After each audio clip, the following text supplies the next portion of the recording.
surface du mont Erdoubraid, peu après la réparation du régulateur d'Alexis.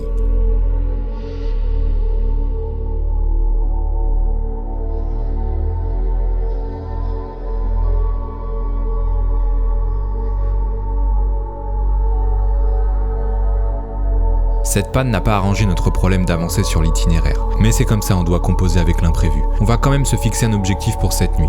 On décide de ne pas s'arrêter avant d'avoir quitté cette section off-road. On pourra tirer un trait définitif sur l'objectif initial du tracé prévu pour le jour 1, que nous aurons fait en 2 jours et demi.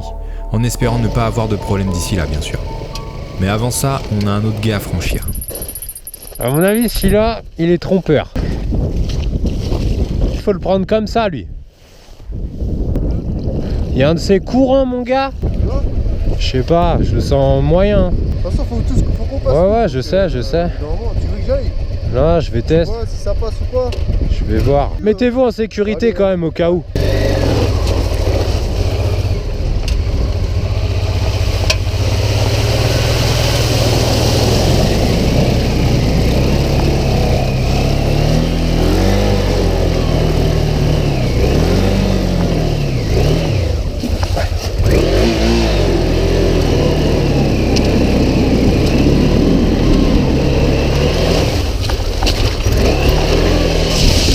Putain, mais. Ouais.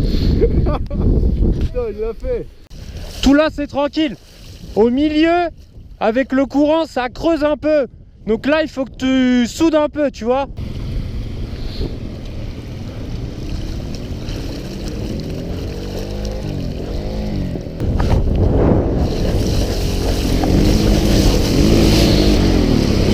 Vas-y, coupe pas les gaz. Allez.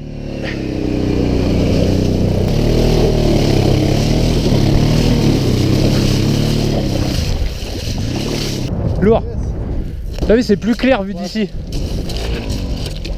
À première vue, il paraît simple à passer malgré sa grandeur.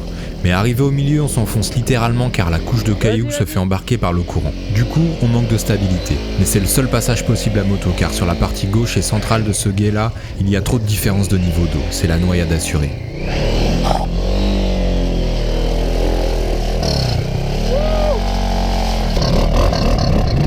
Oula.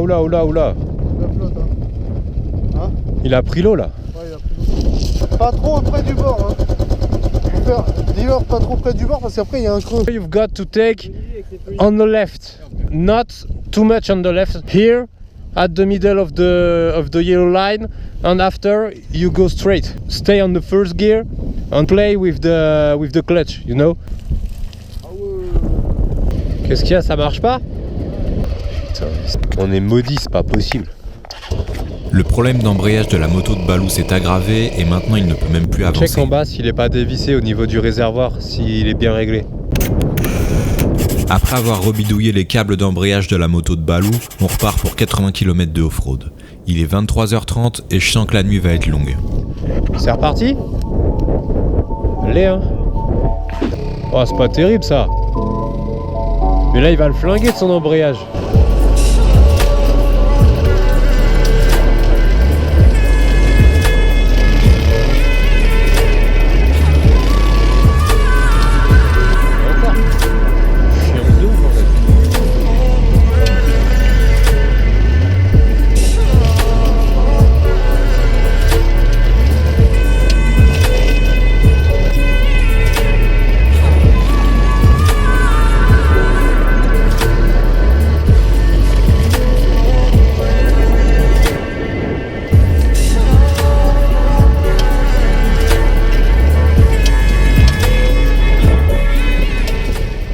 C'est complètement irréel ce qu'on est en train de vivre là. Je suis là avec mon gars Alexis, en train de rouler sur une interminable ligne droite, à minuit, il fait encore jour, dans un no man's land, en Islande, en off-road et à moto.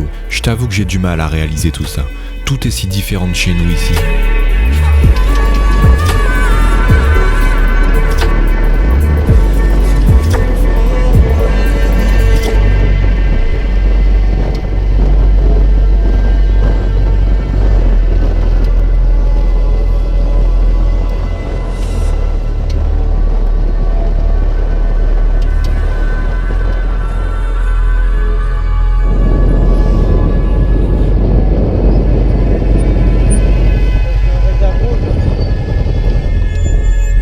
réserve rouge.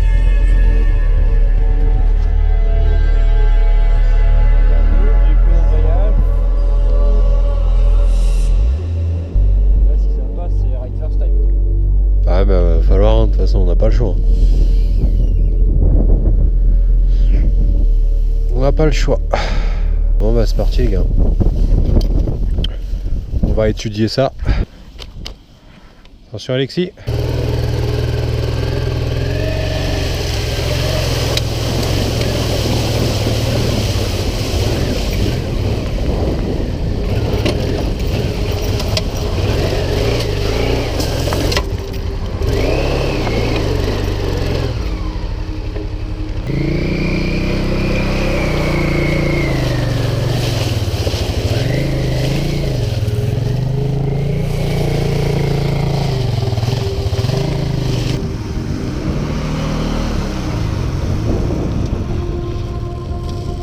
Allez, encore un peu de courage. Il nous reste 37 km de off-road avant d'atteindre notre objectif fixé pour aujourd'hui. Ça va pas être simple, on est trempé, fatigué, lessivé, ça fait 14 heures qu'on roule et après toutes ces galères, un peu de repos serait le bienvenu.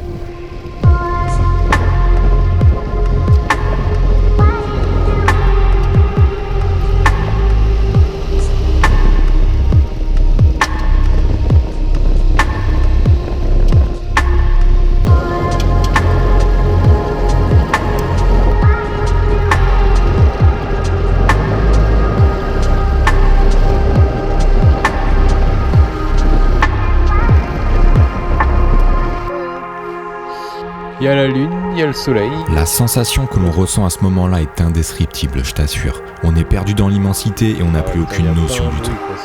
Ici règne un silence de mort, c'est à peine si l'on entend le vent souffler. C'est comme si l'homme n'existait plus, comme si nous étions les seuls survivants d'une catastrophe planétaire.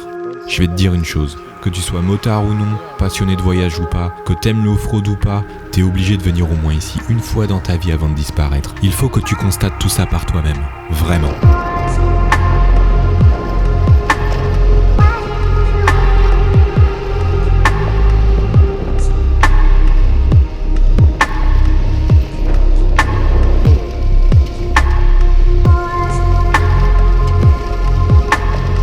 On marquera quelques courtes pauses supplémentaires, notamment car Alexis s'est endormi au guidon. Il doit nous rester encore une trentaine de kilomètres avant de clôturer cette section off-road.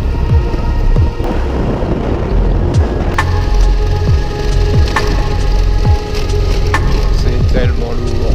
Et ça s'arrête jamais. On en est à rouler de façon mécanique, sans plus vraiment faire attention tellement la fatigue a pris le dessus sur tout le reste. Tu sais, ce moment où tu as la poignée de gaz grande ouverte et que tu as oublié que t'étais sur une moto, que ton esprit ne pense plus à rien. Un peu comme si nous avions activé un genre de pilote automatique et que l'on se laissait transporter par la moto sans même plus chercher à contrôler quoi que ce soit.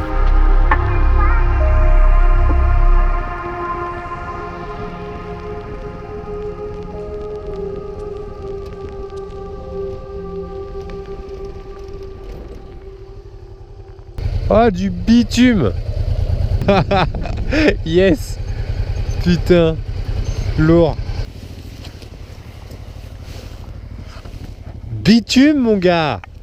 Objectif atteint, nous venons de parcourir 310 km dont 220 en off-road en 2 jours. Nous aurions dû réaliser cela en une seule journée, mais crois-moi qu'on est satisfait malgré tout. Après toutes ces pannes, que ce soit ma pompe à essence, celle de Clément, puis le régulateur d'Alexis, puis l'embrayage de Clément, on est toujours en course. Une chose est sûre, ce qui devait être un road trip prend clairement des allures de raid. Il est plus de 4 heures du matin ici en Islande. On monte les tentes et on s'accorde un repas chaud avant d'aller se coucher. C'est un repos bien mérité, mais la route est encore longue. La suite de nos aventures en Islande dans le prochain épisode. Alors abonne-toi à la chaîne et active les notifications si tu ne veux rien louper concernant cette aventure. Le premier poster Black Market est dispo. Si tu veux choper le tien, n'hésite pas à me contacter et à passer commande via cette adresse mail. Même procédé pour les stickers, j'en ai toujours en stock, donc si jamais t'en veux, contacte-moi toujours à la même adresse. Continue de poser tes questions pour la prochaine FAQ concernant l'Islande. On y répondra ensemble dans un prochain talk à la fin de cette aventure. Les pulls, t-shirts, casquettes, Black Market arrivent bientôt. Alors si jamais ça t'intéresse, pareil, n'hésite pas à suivre mes réseaux pour ne rien louper concernant l'arrivée des premiers textiles parce qu'il n'y en aura pas pour tout le monde. Alors tu sais ce qu'il te reste à faire. Abonne-toi. Easy.